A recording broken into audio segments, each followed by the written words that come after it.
How Can I Be Thankful in All Circumstances? By Renee Gotcher. Rejoice always, pray without ceasing.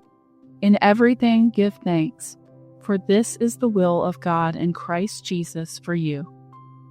1 Thessalonians chapter 5, verses 16 through 18. Have you ever been floored by a crisis that hit at the absolute worst time, in the worst way? And you can't imagine how you'll move forward with an attitude of gratitude while you struggle to recover your footing? This was me last December, 3 days before Christmas and 2 weeks before our eldest daughter's Colorado winter wedding. I found myself lying flat on my back on the hardwood floor, showered in lukewarm coffee, writhing in pain because, in my rush to be on time for an appointment, I tumbled down the stairs instead. As I lay there in shock and tears, my mind jumped back onto the to-do list track I'd been racing down, and I realized it might all come to a screeching halt if that snap I heard before I hit the floor was real. A few hours later, an x-ray confirmed that I had fractured my right foot and badly sprained my ankle. Suddenly, the overwhelming joy and gratitude that had carried me through this hectic season was replaced by rising anxiety and crushing disappointment. I have a lot of why questions for God. Why now? Why me? Why this? Maybe you're having this conversation with God right now. Maybe as this holiday season approaches, you're facing a reality that is anything but joyful and celebratory.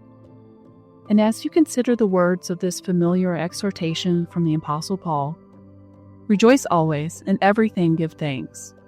1 Thessalonians chapter 5, verses 16 through 18.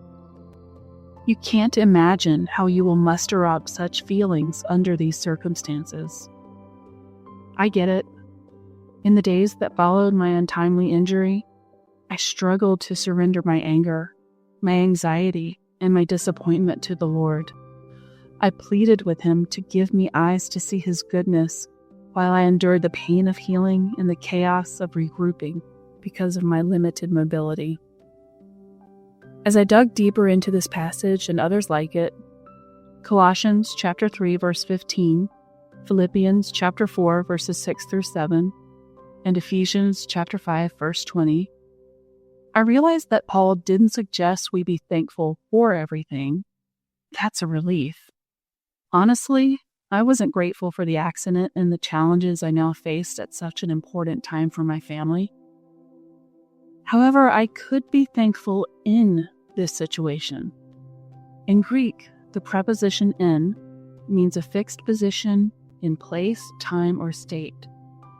In other words, we can remain fixed in a state of thankfulness in every condition or matter because it is God's will that we can, and He made it possible. As followers of Christ, we experience ongoing transformation and have eyes to see the big picture of all that God has done, is doing, and will do in the future, regardless of our circumstances. Although many of my plans had to be modified or discarded, I thank the Lord for providing supportive friends who jumped in and made things happen. I missed out on a lot due to my limited mobility, but the unscheduled stillness freed up space to soak in many precious moments with my loved one. Even though I had to buy a new dress to cover up a DIY bedazzled walking boot and limp down the aisle with my future son-in-law as my crutch, I rejoice because I could still participate in the ceremony. Friend, if the reason you're struggling to experience joy or gratitude this holiday season is not as temporary as a broken bone that will eventually heal, or as simple as trusting others with your to-do list for a major event, I hope you can take comfort in this truth. You can count on the Lord to walk with you through this time and trust that His good plans for you will come to fruition despite any setbacks. That assurance is something we can always be thankful for. Questions for reflection. Have you struggled to understand how to put the Apostle Paul's exhortation into practice amid challenging circumstances? Are you facing a holiday season that will be difficult to navigate with joy and gratitude?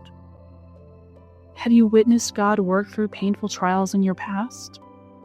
If so, write down this testimony as a remembrance you can refer to in the future. Then ask the Lord if there is someone in your life that you should share this testimony with.